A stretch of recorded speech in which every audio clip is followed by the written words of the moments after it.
Bonjour et bienvenue dans cette chronique de l'expat. Aujourd'hui, Tsali et moi-même nous trouvons au cœur de la cité interdite, au plein centre du vieux Pékin, et nous vous proposons une visite, une tournée des lieux, en notre compagnie, en espérant pouvoir vous dépayser. A tout de suite.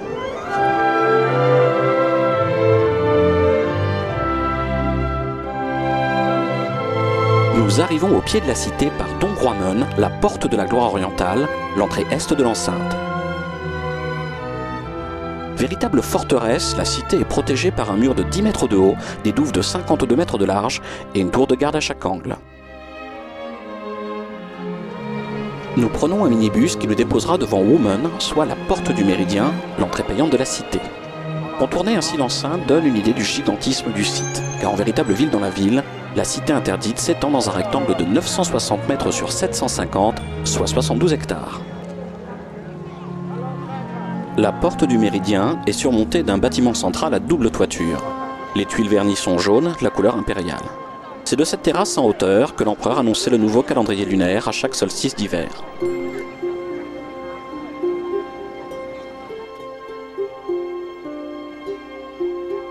Les généraux qui rentraient victorieux offraient leurs prisonniers à l'empereur lors d'une cérémonie se déroulant face à cette porte. Les exécutions y avaient aussi lieu, ainsi que les punitions infligées aux mandarins qui avaient manqué de respect à l'empereur. Ils étaient frappés à coups de bâton dans le dos, parfois jusqu'à la mort. Deux temples entourent le pavillon central, celui du culte des ancêtres de la dynastie et celui des divinités de la terre et du grain. L'empereur y procédait à des sacrifices religieux.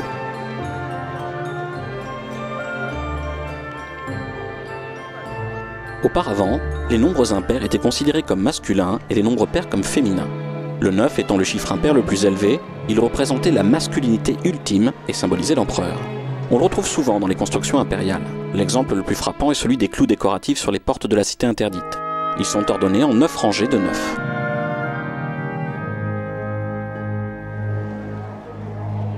L'arche centrale de la porte du méridien était réservée au passage de l'empereur.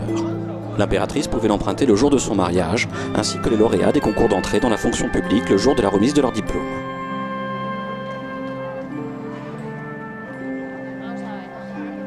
La cour extérieure était la partie officielle de la cité. L'empereur y recevait ses ministres et y présidait les cérémonies. Elle est parcourue d'est en ouest par une rivière artificielle, la rivière aux eaux d'or. Cette rivière dérive des douves et servait de réservoir en cas d'incendie, mais aussi de dernier rempart symbolique. C'est dans ce bâtiment, la porte de l'harmonie suprême, que sous les Ming, l'empereur administrait l'État. Tous les jours, de très bonne heure, les hauts dignitaires y attendaient l'audience impériale. L'empereur, assis sur le trône, recevait leurs hommages et réglait les affaires politiques et militaires.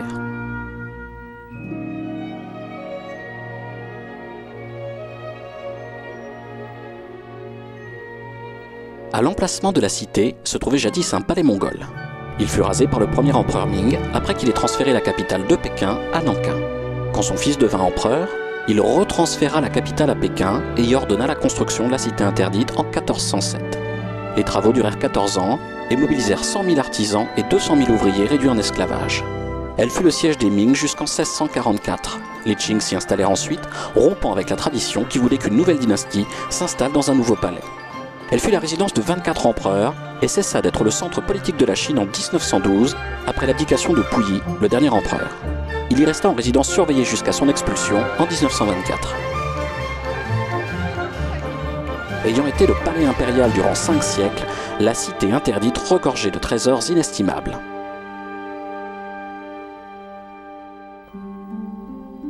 Les angles des toits sont ornés d'animaux mythiques. La légende raconte que durant l'Antiquité, un prince tyrannique aurait été suspendu à l'angle d'un toit par son peuple, où on le laissa mourir de faim. Pour se rappeler ses méfaits, ses sujets auraient ensuite posé sur le toit de leur maison une image du prince à cheval sur une poule, puis celle d'un dragon empêchant le volatile de s'enfuir.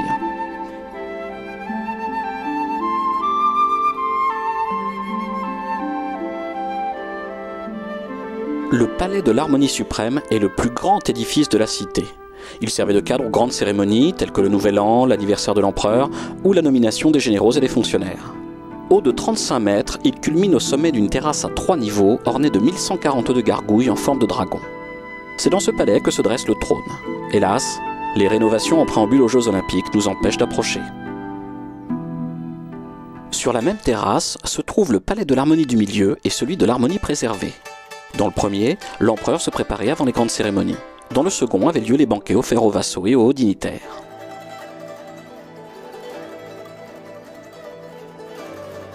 Sous le règne de Qianlong, le lieu d'examen au poste de haut fonctionnaire était le palais de l'harmonie préservée. L'empereur décidait du sujet et désignait quel ministre allait lire les épreuves.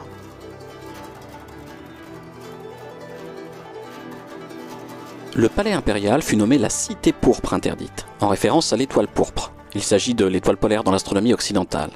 Cette étoile était considérée comme étant le point central de l'univers, et le palais, au centre de Pékin, était le cœur décisionnaire du pays. Son nom courant reste la cité interdite, car son accès était interdit au peuple. Mais les Chinois l'appellent dorénavant Gugong, soit l'ancien palais.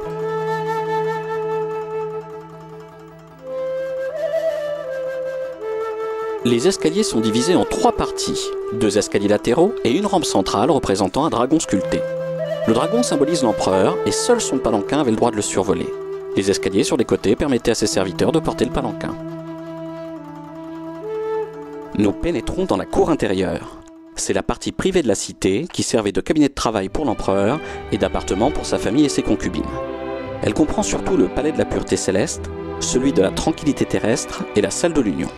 Eux-mêmes sont entourés des 6 palais de l'Est et des 6 palais de l'Ouest. Tous ces palais, ces portes et ces salles donnent une idée du gigantisme de la cité.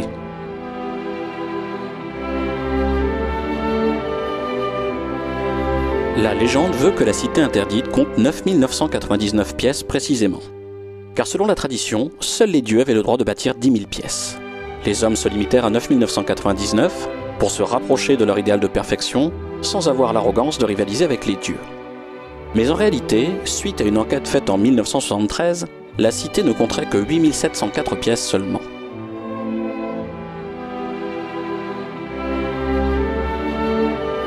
Nous terminons notre visite par les jardins impériaux. Le romantisme de l'endroit amène à s'interroger sur la vie intime de l'empereur, véritable affaire d'État administrée par les eunuques. Chaque fois que l'empereur passait la nuit avec l'impératrice, un eunuque se tenait près de la fenêtre. Quand il entendait une petite toux de la part du souverain, il notait la date et l'heure. Cet emploi du temps servait plus tard de preuve à la grossesse de l'impératrice. Le règlement était plus rigoureux quand l'empereur passait la nuit avec une concubine. Après le dîner, un eunuque lui présentait un plateau contenant des plaques portant le nom de celle-ci. Si l'empereur souhaitait l'une d'elles, il renversait la plaque qui portait son nom. La concubine prenait un bain, était enveloppée nue dans un manteau, puis amenée jusqu'à la couche impériale. La règle exigeait qu'elle arrive par le pied du lit en passant sous la couverture. Après l'union, elle devait s'extraire du lit de la même façon et était raccompagnée à sa chambre.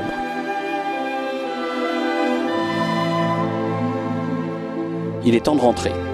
Et pour quitter le somptueux palais, nous redescendons jusqu'à la pointe sud de la cité, atteignant la porte de la paix céleste, plus connue sous le nom de porte Tiananmen, et qui se jette sur la place du même nom. Depuis 1976, la porte est ornée d'un énorme portrait de Mao, juste en dessous du balcon où il avait proclamé la République populaire de Chine le 1er octobre 1949.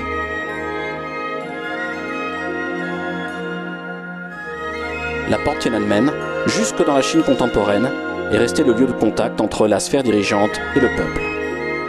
Notre visite est terminée et il nous faut rentrer. Alors, comme dans l'infanterie que nous croisons sur la place Tiananmen, on se tire ailleurs.